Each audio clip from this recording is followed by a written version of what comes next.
चाट, समोसे, कचौड़ी, पकौड़ी खाने का किसे शौक़ नहीं होता है और चटोरापन किसे अच्छा नहीं लगता है। हाँ फ्रेंड्स, आज हम इसी पे बात करेंगे। Welcome to my channel. उम्मीद करती हूँ आप सब खुश होंगे, आबाद होंगे और अपने अपने घरों में महफूज होंगे। तो फ्रेंड्स, हम बात कर रहे हैं अपने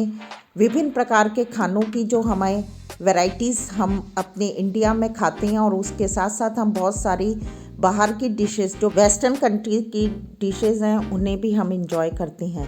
तो फ्रेंड्स, बात आती है कि खाने में वैरायटीज़ हर किसी को पसंद होती है, लेकिन उसके साथ साथ हम ये जानेंगे कि इस वैरायटीज़ को जब हम खाने में शामिल करते हैं तो हमें उसके और भी क्या क्या फ़ायदे मिलते हैं। तो फ्रेंड्स, जैसे कि हम जानते हैं कि हमारे इंडिया में बहुत ज़्यादा कल्चर वाइज, स्टेट वाइज बहुत सारी डिशेस को शामिल किया जाता है खानों में, और हम लोग हमेशा बदल बदल के खाना ही पसंद करते हैं।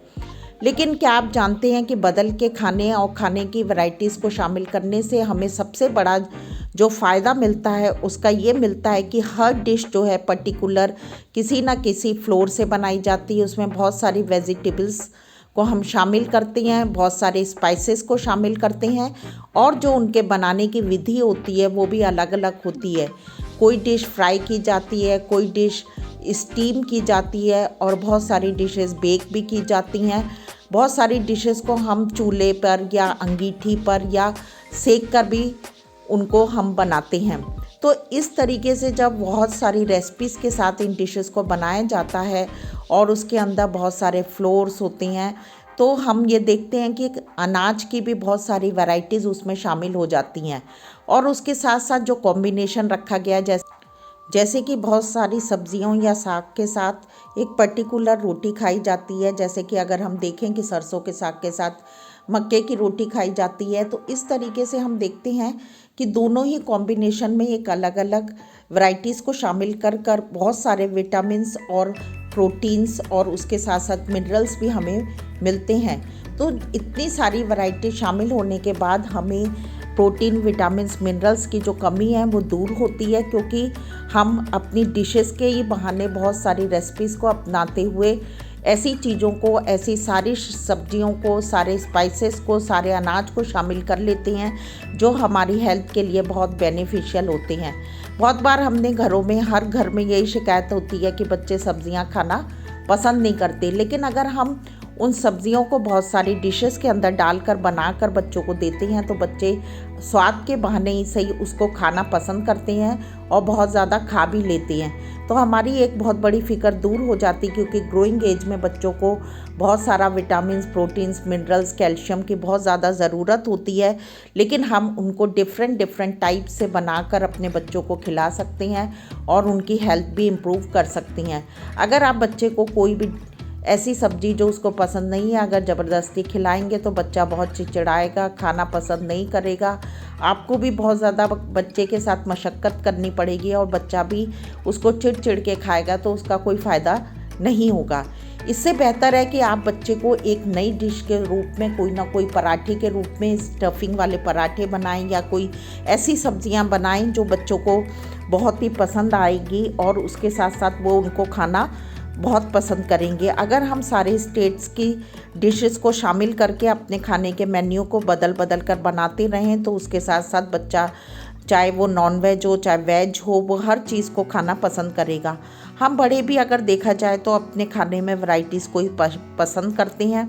और बहुत सारे स्नैक्स ऐसे होते हैं जिनके साथ डिफरेंट टाइप की चटनियाँ भी बनाई जाती है, और डिफरेंट टाइप की जब हम चटनियों को अपने खाने में भी शामिल करते हैं, बहुत सारे राइसेस को हम अपने खाने में शामिल करते हैं, और राइस भी डिफरेंट टाइप से बनाए जाते हैं। अगर हम देखें कि छोले भटूरे भी लोगों को और बच्चों को भी बहुत पसंद होते हैं, उसके बाद चाट बहुत बच्चों को पसंद होती है, पाव भाजी बच्चों को बहुत पसंद होती है, भेलपूरी बच्चों को बहुत पसंद होती है। तो ये वाली जो डिशेस हैं, तो आप उनको देख सकते हैं कि आप इनकी रेसिपीज़ को, जैसे कि मैंने अभी आपको बताया कि साग जो है वो मक्के की रोटी के साथ खाया जाता है, तो उससे क्या होता है कि खाने में जब ये चीज़ों को शामिल करते हैं तो वो एक तो मौसम के हिसाब से हमारे शरीर को बहुत ज़्यादा फ़ायदा पहुंचाती है, उसके साथ साथ उसमें यूज़ होने वाली सारी चीज़ें हमारी बॉडी को बहुत ज़्यादा एनर्जी देती हैं। और इन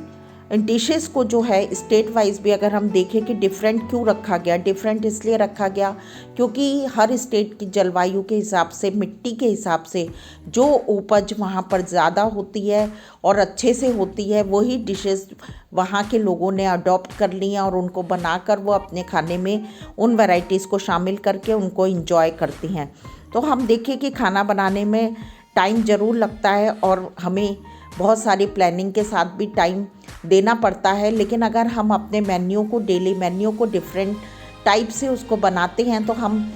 हो सकता है कि हम कहलाने में हम चटोरे कहलाएं, लेकिन चटोरे ही सही, लेकिन उसके साथ साथ हम चटोरेपन में भी अपनी सेहत को बहुत ज़्यादा इम्प्रूव कर रहे हैं, क्योंकि हमने उन सारी चीज़ों को खा लिया जिनकी कमी हमारे शरीर में बहुत बार बनी रहती है और हमें नहीं पता रहता है कि हमारे शरीर में कौन से विटामिन्स, मिनरल्स की कमी हो रही है, और जिसकी वजह से बहुत ज़्यादा हमें कई बार एंजाइटी भी होती है, डिप्रेशन भी होता है, वीकनेस भी फील होती है और हीमोग्लोबिन की कमी भी हो जाती है, उसके साथ साथ कैल्शियम की कमी भी हो जाती है। तो इस तरीके से जो है ये डिशेज़ ऐसी होती हैं, जैसे कि सांभर है, इसमें बहुत सारी सब्जियां डाली जाती हैं और एक अलग ही फ्लेवर आता है। तो फ्रेंड्स, मैं आपको इस वीडियो के ज़रिए यही कहना चाहती हूँ कि आप अपने खाने में ज़्यादा से ज़्यादा वैरायटी शामिल करेंगे तो आपकी पूरी फैमिली खाने को अच्छे से इंजॉय भी करेगी और उसके साथ साथ आपके बच्चे भी हैं, आपके बच्चे उन खानों को एंजॉय करते हुए बहुत सारी सब्जियों को भी खा लेंगे और बहुत सारे अनाज को भी खा लेंगे जो आप हमेशा उनको खिलाने के लिए मशक्क़त करते हैं। फ्रेंड्स, हम देखते हैं कि बहुत से लोग वेजिटेरियन होते हैं, बहुत से लोग नॉन वेजिटेरियन होते हैं। तो जो नॉन वेजिटेरियन होते हैं तो वो तो नॉन वेज भी खाते हैं और वेज भी खाते हैं, लेकिन जो वेजिटेरियन होते हैं उनके लिए और भी ज़्यादा सोचने की बात होती है कि उनको प्रोटीन की ज़्यादा से ज़्यादा मात्रा लेने के लिए ऐसी कौन सी डिशेस को अपने खाने में शामिल करना चाहिए जिससे उनको अच्छा प्रोटीन भी मिले। कोई भी व्यक्ति किसी भी उम्र में हो, उसको हमेशा बदल बदल के खाना ही पसंद आता है। अगर हम बड़े लोगों की भी बात करें तो बड़े लोगों को भी अच्छी ताकत भी चाहिए होती है और बड़े लोग भी अपने खाने में वैरायटीज़ को देखकर बहुत ही खुश हो जाते हैं। भले वो उसको ज़्यादा अमाउंट में नहीं खा पाए, लेकिन जब उन्हें अलग अलग चीज़ें उनके सामने परोस के उनको दी जाती है तो वो भी खाने को एंजॉय करती हैं। और बहुत बार हम देखते हैं कि जो हमारे बुज़ुर्ग होते हैं उनके साथ एक समस्या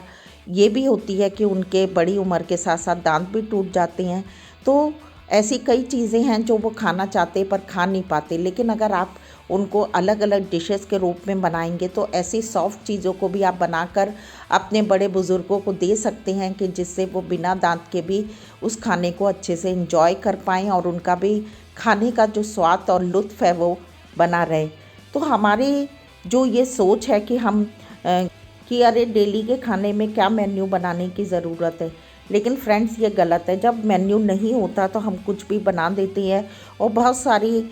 बार ऐसा भी आपने देखा होगा कि घर में बार बार एक ही डिश बार बार रिपीट हो जाती है। लेकिन आप जब मेन्यू प्लान कर लेते हैं, अपना वीकली या मंथली मेन्यू प्लान कर लेते हैं, तो आपके लिए तो आसानी होती है कि आपको सोचना नहीं पड़ता कि आज खाने में या नाश्ते में या डिनर में क्या बनाया जाए, लेकिन उसके साथ साथ आपको और आपके पूरे परिवार को एक वैरायटीज़ खाने के लिए मिलती हैं और जिसमें आप मेन्यू बना के बहुत अच्छे से प्लान कर सकते हैं कि अगर आपका ब्रेकफास्ट हैवी था तो आप लंच में और डिनर में कैसे लाइट फूड बना सकते हैं, या अपने ब्रेकफास्ट या लंच में आपने बहुत ज़्यादा ऑयली फूड खा लिया तो आप कैसे वैरायटी को शामिल करके बिल्कुल ऑयल फ्री खाना आप डिनर में ले सकती हैं। तो इस तरीके से खाना भी हमारा जो होता है वो बैलेंस हो जाता है कि हमने एक दिन में बहुत ज़्यादा तला नहीं खाया या फिर फीका भी नहीं खाया, और इस तरीके से steam food, oily food, baking food को शामिल करके आप अपने खाने को भी बैलेंस कर सकते हैं और आपकी जो डाइट होगी वो अच्छे से बैलेंस होगी तो खाना डाइजेस्ट भी होगा और किसी को कोई भी प्रॉब्लम नहीं होगी, ना तो खाना हजम होने की और ना ही विंटर या किसी ऐसे मौसम में जहाँ जैसे कि हम देखें कि समर में बहुत ज़्यादा हैवी फूड हम नहीं खा सकते या तला खाने से बहुत ज़्यादा दिक्कत हो जाती है और गैस की भी प्रॉब्लम हो जाती है। और उसके साथ साथ अगर हम देखें कि विंटर्स में भी अगर हम हैवी फूड खा लेते हैं तो हेल्थ तो हमारी ख़राब होती है, लेकिन उसके साथ साथ हम देखते कि रात के समय लोग ठंड की वजह से उतना ज़्यादा वॉक नहीं कर पाते हैं और वॉक ना करने की वजह से ऐसे ही खाना खा के सीधे बिस्तर में चले जाती हैं, जिसकी वजह से हार्ट पे भी बहुत ज़्यादा असर पड़ता है। तो खाने के बाद हम एक आदत हमें और डाल लेनी चाहिए कि हम खासकर विंटर्स में गुनगुना पानी पीकर अगर सोएंगे तो उससे हमारा खाना भी डाइजेस्ट हो जाएगा और हमें किसी भी तरीके के इनडाइजेशन की प्रॉब्लम को भी झेलना नहीं पड़ेगा। तो फ्रेंड्स, इस वीडियो को बनाने का यही मकसद था कि आप खूब ज़्यादा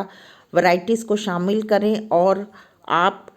अपने चटपटों खाने के साथ साथ अपनी ऐसी चीज़ों को भी खाने में शामिल कर लेंगे जो आपकी पूरी फैमिली के लिए एक हेल्दी फूड होगा, और उसके साथ साथ आप चटकारे मारते हुए, चटोरे होते हुए भी आपकी सेहत बरकरार रहेगी। तो फ्रेंड्स, उम्मीद करती है